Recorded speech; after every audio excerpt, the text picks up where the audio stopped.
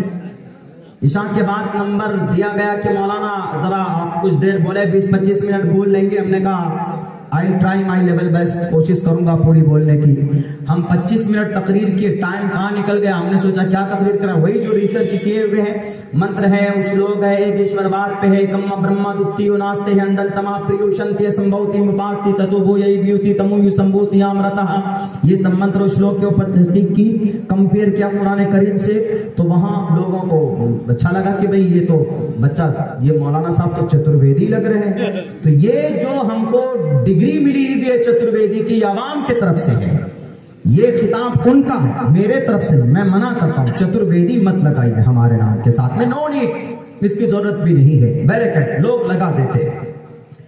تو خیر یہ وہ قرآن ہے کہ جس میں اللہ تبارک و تعالیٰ نے جو بھی حکم نازل فرمایا ہے اس کا فائدہ بھی سامنے رکھا ہے۔ اب اللہ نے بتا دیا کہ لوگوں پردہ کرو، پردہ کرنے کے باوجود بھی اگر کوئی زنا کرتا ہے، نہیں مانتا ہے، پردوں کے مان مریادہ کو توڑ کر زنا کرتا ہے، تب اللہ تبارک و تعالیٰ کہتا ہے کہ دیکھو یہ شادی شدہ ہے کہ کمارا ہے، شادی شدہ ہے تو پتھر سے مار مار کر اس کا سر کو چل دو، اور اگر کمارا ہے تو 100 کوڑے برساؤ لوگوں کے سامنے میں۔ کیوں؟ اس نے پردے کا لاج نہیں رکھا۔ مثال کے طور پر کوئی راستہ ہے، اس راستے میں شیر ہے، آپ سے کسی نے پوچھا کہ یہ راستہ جا سکتا ہے کیا یہاں پہ پالی گنج، آپ کہیں گے نہیں مت جاؤ، راستے میں شیر ہے، وہ کاٹ کھائے گا تمہیں، لیکن وہ زبردستی جاتا ہے۔ تو اب بتائیے اگر زبردستی جائے گا، اس کو شیر حملہ کرے گا تو آپ کو خبر پہنچے گی تو آپ کیا کہیں گے؟ آپ کہیں گے کہ بھلے مرا، پہلے بتایا تھا اس کو کہ راستے میں شیر ہے، تم کو کاٹ کھائے گا، مت جاؤ، مر جاؤ گے، نہیں مانا، مرنے دو۔ تو ایسے ہی اللہ نے کہہ دیا پہلے پہ، زنا جس گلی سے زنا کی طرف جاؤ گے اس گلی سے مت جاؤ، وہ جو راستہ اس کو بند کیا اللہ نے دونوں کو، ایسا نہیں کہ صرف عورت کو، مرد کے لیے بھی کہا نا کل للمؤمنین۔ حضرت علی فرماتے ہیں کہ اگر کسی عورت کو دیکھ لو اس کو اسکین مت کرو، یعنی دوبارہ نگاہ کار کر مت دیکھو، پورے ناپ رہے ہیں سینٹی میٹر سر سے پیر تک، دیکھ رہے ہیں پیر کا کلر کیسا ہے، اور باڈی پارٹس آف باڈی کو جانچ رہے ہیں۔ حضرت علی کہتے ہیں، بلکہ اللہ کے نبی علیہ السلام کی حدیث ہے کہ نگاہ ہٹا لو ورنہ یہ تمہاری آنکھ زنا کر رہی ہے دنیا کے اندر کسی بھی کتاب میں؟ دنیا والوں بتاؤ اللہ کے نبی کی زندگی میں کسی عورت کو دیکھنے پر یوں کہا ہو کہ اگر غور سے دیکھو گے تو گناہ ہے، تمہاری آنکھ زنا کر رہی؟ بلکہ یہ میڈیا والے تو یوں کہیں گے نہیں، عورت کو دیکھو کیا، ملو، بات کرو، ریلیشن بناؤ، اس ریلیشن کا نام لیونگ ریلیشن دو، اور جناب خوب شاپنگ کرو پٹنہ میں جا جا کر، اور لکھنؤ میں لولو مال میں جا کر، اور اس رشتے کو ڈیٹنگ کا نام دو۔ دنیا والوں تب جا کر کے گندا کام ہوتا ہے، تب جا کر کے یہ دنیا تباہی کے دہانے پر آتی ہے۔ لیکن اسلام کہتا ہے، ہمارا قرآن کہتا ہے کہ نہیں، قل للمؤمنین یغضوا من ابصارہم ویحفظوا فروجہم ویحفظوا فروجہم۔ اگر تم نگاہیں نیچی رکھو گے تمہاری شرمگاہ کی حفاظت ہوگی، تمہارے لیے پاکیزگی، تمہارے لیے امانت داری ہے۔ قرآن کریم میں کوئی بھی آرڈر کسی انسان پر ظلم نہیں ہے۔ اللہ کے نبی علیہ السلام کی زندگی کے مطابق اگر کوئی زندگی گزارتا ہے، میں قسم کھا کر کہنے کے لیے تیار ہوں اس زمین پر بھی وہ کامیاب ہوگا۔ آج اقوام متحدہ کیوں کامیاب ہے؟ ہمارے دیش کے اندر سب سے بڑی طاقت کون؟ سپریم کورٹ کو مانتے ہیں ہم لوگ، سب سے بڑی طاقت۔ یہ واقعہ بتا کر میں اپنی جگہ لیتا ہوں، چونکہ 2:30 بج گئے ہیں، کوشش کرتا ہوں اس واقعے کو سمجھانے کی۔ قرآن اللہ کے نبی پر نازل ہوگا، بہت ساری باتیں ایسے ہیں جو قرآن کریم میں کھول کر نہیں بیان کیا، تو اللہ کے نبی علیہ السلام کی زندگی جو حدیث ہے، جو سنت ہے، اس کے اندر ایکسپلین کیا گیا ہے۔ بہت سارے لوگ یوں بولتے ہیں کہ مولانا سنت کے مطابق زندگی گزاریں گے ہم، یا کوئی اور سنت کے مطابق زندگی گزارے تو کیا اس کو، اگر کوئی نماز پڑھتا، ہمارے بہت سارے ہندو بھائی نماز پڑھتے ہیں اس زمین پر بہت سے، تو کیا اس کو نماز پڑھنے کی وجہ سے جنت میں جائیں گے؟ بہت سے لوگ سنت رسول اللہ پر عمل کرتے، نبی پاک علیہ الصلوۃ والسلام کی سنت پر، کیا سنت پر عمل کی وجہ سے کیا ان کو 100 شہیدوں کا ثواب ملے گا؟ نوجوانوں، ایک سنت پر عمل کرو گے ایسے وقت میں جب مودی جی، جب یوگی جی، جب امریکہ، جب جرمنی، اٹلی، جاپان آپ کی شریعت کو مٹانے کے در پہ ہو، جب اغیار دشمنان اسلام آپ کے شریعت کے اوپر پابندی اور ختم کرنے کی کوشش کر رہا ہو، ایسے وقت میں ایک سنت پر عمل کرو گے۔ من احیا سنتی، میری ایک سنت کو زندہ کرے گا، عند فساد امتی، جس وقت قوم میں فساد پیدا ہو رہا ہو، فلہ اجر 100 شہید، 100 شہیدوں کا ثواب اس ایک سنت پر عمل کرنے والے کو ملے گا۔ یہ الفاظ حدیث کے ہیں، زبان صرف میری ہے، یقین اور وشواس ہونا چاہیے۔ آج ہم مسلمان قرآن سے الگ ہو رہے ہیں، ہم مسلمان شریعت سے الگ ہو رہے ہیں، تو ہم وانتم العالون ہونے کے باوجود بھی آج ہم ذلت اور رسوائی کی زندگی گزار رہے ہیں کہ نہیں گزار رہے؟ آج بتائیے، جانوروں کے نام پر کون مرتا ہے؟ مسلمان۔ ٹوپی اور داڑھی کے نام پر کون مرتا ہے؟ مسلمان۔ ابھی ہولی کے پوتر ہندو بھائیوں کے عقیدے کے مطابق ان کے پوتر تہوار پر برقعے والی بہنوں کے سر پر اور ان کے ماتھے پر رنگ پھوڑے گئے۔ یہ ذلت اور رسوائی بھارت کے سمویدھان اور بھارت کے قانون کو بالائے طاق رکھ کر اپنے سماج کے انسانیت کو شرمسار کر کے اپنے سماج کے لوٹیروں کے کہنے پر ایسی حرکتیں کی ہیں۔ ذلیل اور رسوا کون ہو رہا ہے؟ یہ قوم۔ کوئی حفاظت کے لیے، کوئی آواز بلند کرنے کے لیے آ رہا ہے سامنے؟ کوئی نہیں، سب کو اپنی پڑی ہے۔ راجستھان کے اندر 2 جوانوں کو مار دیا گیا، اس میں کیا بولتے ہیں، بلیروں میں ڈال کر پیٹرول ڈالتے ہیں، اس کو زندہ جلا دیتے۔ اس کے بعد جناب کوئی عطا پتہ نہیں، جو آدمی FIR میں جس کا نام ہے اس کو پکڑنے کے لیے پولیس پہنچتی ہے تو پورے گاؤں والے اس کے ڈیفنس میں کھڑے ہو جاتے اس کو بچانے کے لیے۔ جو مرا اس کو انصاف دینے کے لیے 2 بندہ بھی نظر نہیں آتا۔ یہ ہے ہمارے دیش کی حالت۔ میں صرف مسلمانوں سے نہیں، میں بھارت کے انسانوں سے پوچھنا چاہتا ہوں کہ یہ دوہری پالیسی کیوں کر رہے ہیں؟ ایک آدمی کا قاتل زندہ، 2 آدمیوں کو قتل کر دیا گیا، نوجوانوں کو، صرف اس لیے کوئی کھڑا نہیں ہوتا کیونکہ وہ کلمہ پڑھنے والا تھا۔ یاد رکھو، انسانوں کی قیمت بہت زیادہ ہے، جانوروں کی قیمت کے سامنے میں انسانوں کی جان کی ان کا سمان بہت زیادہ ہے۔ جانوروں کے نام کے سامنے میں ایک بوڑھی ماں کو گجرات کے اندر، جن کو آپ اپنی ماں مانتے ہیں، لات سے پیر سے رون کر ان کو وہیں پر موت کے گھاٹ اتار دیا گیا۔ کیوں نہیں گولیوں سے شوٹ کر دیتے ان جانوروں کو جنہوں نے اپنی حقیقی ماں کے ان کے باڈی کو روت کر مار دیا گیا، ان کے پیر توڑ دیے گئے۔ اگر یقیناً محبت ہے تو کرو ایسا کام، ظالموں کو کیفر کردار تک پہنچاؤ۔ میرے بھائیوں، اس زمین کے اوپر کوئی انصاف کی بات نہیں کر رہا۔ اس زمین پر ہم مسلمان ہیں، وانتم العالون کا مقام اللہ نے قرآن کریم کے اندر یہ سرٹیفکیٹ ہمیں دیا کہ تم ہی سربلند رہو گے۔ لیکن کیوں ذلیل اور رسوا ہے یہ قوم؟ کیونکہ ہمیں صرف نامی مسلمان بن گئے، نماز ہم نہیں پڑھتے، شریعت کے خلاف ہماری زندگی ہے، شادی کے اندر جہیز ہم لیتے ہیں، چائے کی دکان پر چغل خوری ہم کرتے ہیں، سنت رسول اللہ ہماری زندگی کے اندر نہیں ہے، شریعت سے گویا کہ محبت نام کی کوئی چیز نہیں ہے، اور اللہ تبارک و تعالیٰ